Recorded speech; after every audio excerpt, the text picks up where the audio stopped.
What's up, guys? Welcome back to episode 24 of the Daily Entrepreneur. I'm Jack. I'm here with Josh and James, and we got some crazy stories for you guys today. Starting off with the biggest thing in the crypto world right now is FTX, the trading platform founded by Sam Bankman-Fried, has completely blown up. His net worth has gone from $36 billion down to $1 billion and now to zero, and the company just filed for bankruptcy. What have you guys been hearing about this, and what are your thoughts? From my understanding, this originally started, like the downfall of all of this started on Twitter. And it started because a company revealed like where it had its portfolio and just like where it had all of its assets. And that's kind of where everything started to hit the fan. Correct? Yeah, 100%. So basically a lot of people found out that FTX's holdings, like all pretty much their money on hand for the company was tied up into their own cryptocurrency. So the value of this platform that people were investing their money into all these different cryptos, they're giving this money to a platform that would just pour it back, like take their money from their investment and just pour it back into their own crypto. And so when people found that out, they were just selling like crazy. Sell. The FTX actual token dropped down. The FTT dropped all the way down. And that's why Sam Bankman-Fried and the company just completely went bankrupt.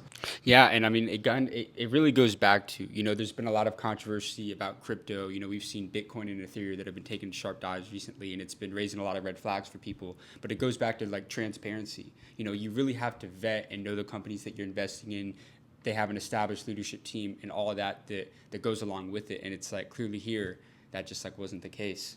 And talking about know who you're investing with is, I mean, granted, I'm probably not doing them fully justice, but from the clips I've seeing their leadership team, I'm like, ain't no way. Well, you heard about what's going on behind the scenes, right? Apparently, like the entire FTX executive board was just a bunch of like young 20-year-olds that they moved to the Bahamas, started spending all the money lavishly, and basically were all kind of dating each other. Like they were in intimate relationships. And so this is why like high-profile athletes like Tom Brady, Steph Curry, and Shaquille O'Neal are now getting sued because of the investment and the promotion that they made for FTX. And to me, to be honest with you, obviously I don't know the full story. I don't know the back ends. But to me, I think that what they need to do an investigation on for the athletes that are being sued is what was the actual pitch that they were given from FTX that made them want to invest and actually promote it. Because if they were being told fraudulent or not correct information about the platform, then clearly like I don't necessarily think that they're 100% in the wrong for promoting something that they were falsely told, and they're just going along assuming that it's just like Coinbase or crypto.com. Oh, and another crazy thing about it as well is like I know they had an arena sponsor. They were my team, the Miami Heat. They were the actual they changed the Miami Heat arena to FTX Arena. There's an esports team, Team Solomid, probably one of the biggest top 3 esports teams, was changed their name to FTX Team Solomid, and all of this stuff. I saw I think it was a report earlier today that they've completely parted ways and separated from FTX. I'm just like, it's just unreal how this is just It's just crazy that the big downfall from the CEO that they've already removed from the company, obviously, but they're even saying that like he would just take meetings with people and be playing League of Legends on his computer while he was talking to major investors and people from different companies. Even he reached out to Elon to be like a major partner and investor on something, and Elon turned him down. I guess like Elon must have saw something that he just didn't like. The bullshit detector was going off, man. Oh, 100%. Yeah. So it's all coming to the fold. I know there's some other shady stuff going on in the back end, but we won't need to get into that. I mean, dude, talk about things burning down, man. Taylor Swift. She was announcing her most recent tour, and it went live on Ticketmaster, and they were expecting 1.4 to 1.5 million people on the site and ended up having 14 million people. The site crashed, and a lot of people were not happy with not being able to get their tickets and just the overall experience. That's crazy. Wow. So, yeah, and so, I mean, honestly, they sold $2 million worth of concert tickets I saw that day alone, which is just insane to me. Like, most artists can't even get $1 million at that. And the fact of the matter is they basically said that 900 arenas could be filled. 900 arenas, with the amount of people that wanted to buy a ticket. So, I mean, to be honest with you, thinking about this, I'm just like, what the hell does this mean for just all the artists out there and this conglomerate that Taylor Swift is now bringing? Well, here's my question for you.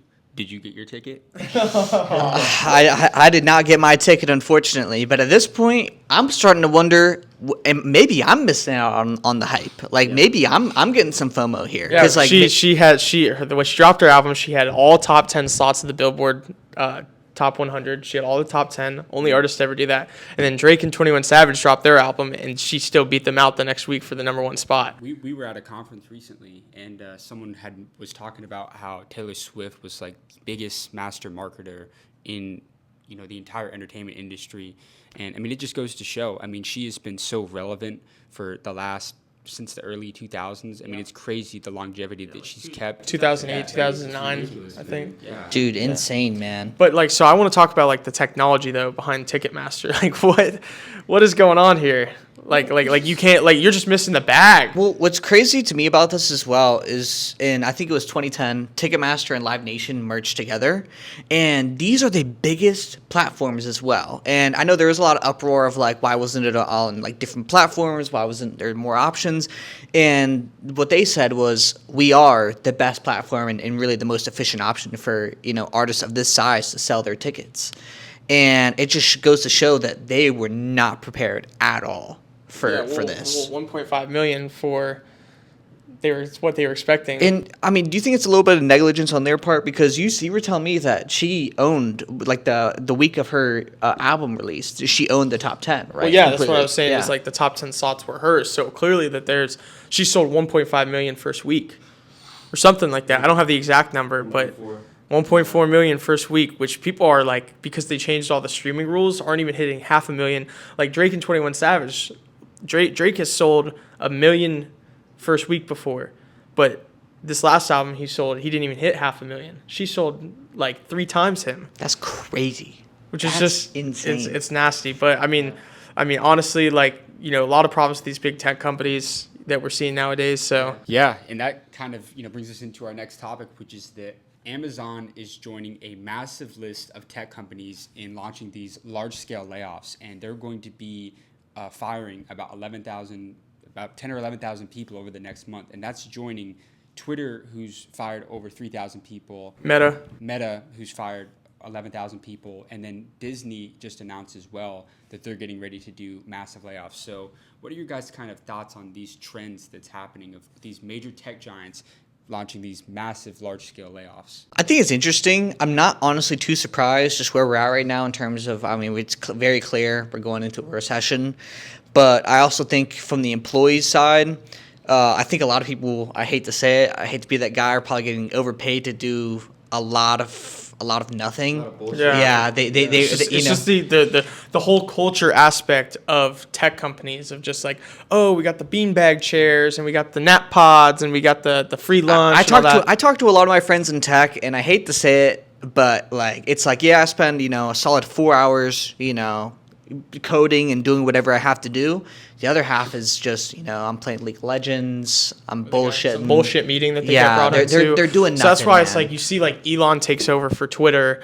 He's laying off half the company. He just put out a report recently, an email recently that the subject title was "A Fork in the Road," and the rest of the email was just you have 3 days to figure out whether you want to be.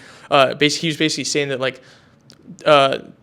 the rest of the time here at Twitter, you're either going to work your ass off or you can quit and you'll get 3 months pay to find another job. And you know what? So before you go, James, but I'll commend him on this. People are like, oh, it's kind of controversial, but it's look, Facebook gave a similar ultimatum, hey, you have 30 days or 60 days to find a new role within the company, or you're going to be cut, pretty much. And I think that's reasonable. You get 3 months severance, hey, that's more than a lot of companies would do. Yeah, 100%. Absolutely. And the one thing I would say, the reason I guess that Amazon had given in their reasoning was that their projected or their forecasted projections of revenue in Q4, which is holiday season, was way lower than expected as far as sales through the Amazon Web Services and their e-commerce platform. And I guess Amazon became the first publicly traded stock to lose over $1 trillion in market value, which is crazy to think about because you wouldn't really expect that to ever happen to a company like Amazon because they're dominating in their industry. I think one big thing that's kind of confusing to people about the Amazon thing is that Q4 is here. Christmas is coming up. Doesn't make sense. Well, is it because of the recession that people aren't buying as many things? Like, you have that supplemental income. You're just like, oh, yeah, like I want something. I'm just going to Amazon it to my house real quick. People are probably making a little bit harder decisions nowadays.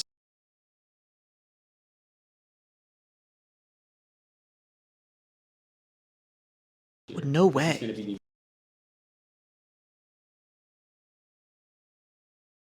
One less side at the table. What are you cutting? Yeah, stuffing needs to go, bro. You know what? When I was younger, I would have said, yeah, it's out, bro.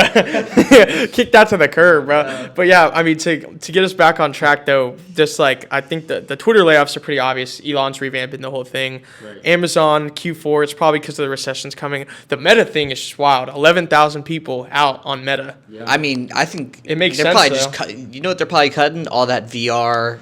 All that vision stuff, bro. All that stuff is probably gone. Well, because they're trying, like, apparently a lot of marketing got cut out. Really? Yeah, because I think that, I mean, investors are just unhappy with the way, I mean, we talk about metaverse every damn episode on this damn show, but people are just unhappy with, like, the way that whole project is going. Billions just poured down the tube. I'm going to make that analogy to the PSP. Great idea, great project, not the right time. Ahead of its time. And I just don't think that we are in the stage right now, or they have enough money to even fund a whole world or think about the Nintendo Switch. That's a huge hit. Yeah. Huge hit. It's the same concept, pretty much. PSP. Yeah, just a different time period. I think you give it 5 years, maybe. Yeah. 5 years. Yep. So I mean, they own Oculus, so I think they're still in great shape. If anything, they should just do it on the back burner. Like, you change the company name, that's fine, but just do it on the back burner, working on it in the background. But make Facebook your priority still. Absolutely. That's where people are at, and that platform's starting. Yeah. So I'll finish out on this. Amazon, I think that's tragic, truly, because Q4, e-commerce, everything. I think if anything, it will probably. I think year over year, it's been a new record for Black Friday in terms of like online sales and just sales overall for Black Friday and Q4. So even though we're in a recession, I think we still will hit a new high. Maybe I'm wrong. I don't know. But I think it's tragic. But I think that about wraps up today. So. Absolutely. So there you have it.